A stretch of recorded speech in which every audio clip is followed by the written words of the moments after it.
Inasitashe imani ruruka ikamuheza gira nahubuka chukiteka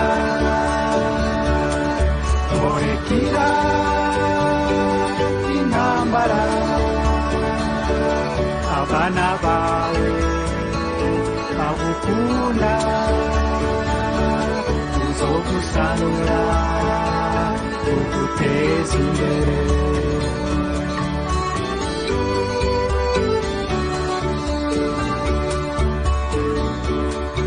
ariko nashimye mpagaze ku ikaburimbi nkabona igitarugwa giteye igomwe, igitarugwa cy'ubuhinga, igitarugwa cyavuye muri ya beto twashyira mu byondo hariya hasi. Nosaba ko dukengurukira ubwa mbere nyene icubahiro umukuru w'igihugu cyacu ku by'igikorwa akizi kubera kiri mu byiyumviro mu ntango, ariko dukenguruke kandi burya no gukengurukira umuntu ariho babivuze izi ndongozi ziri hano ko zarakoze ibishoboka byose. Dukengurukire ko n'umugwi w'abahinga bavuka muri iyi komine mbere bavuka no mu ntara, kuko twagiye turabona abahinga benshi mu nyubako bakora utuntu novuga ko kwikurayo by'ukuri.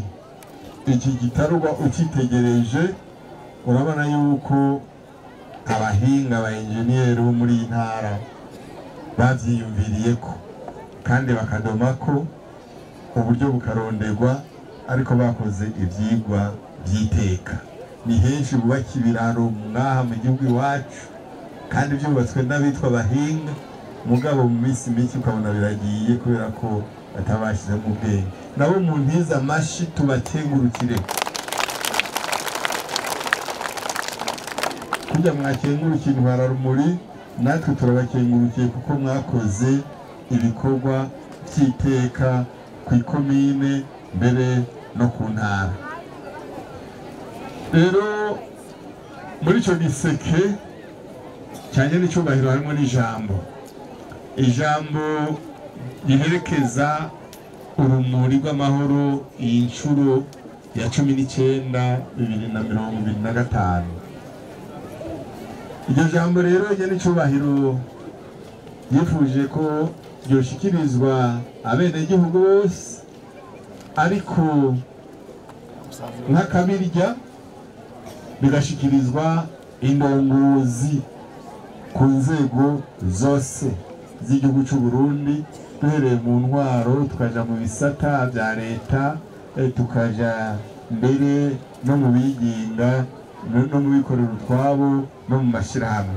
Agira ati indongozi twifuza ni indongozi ba urumuri rw'abenegihugu mu nzira itororesha ku gihugu giteye imbere. Radio Television RTBB Nijwe Giza Burundi Giza.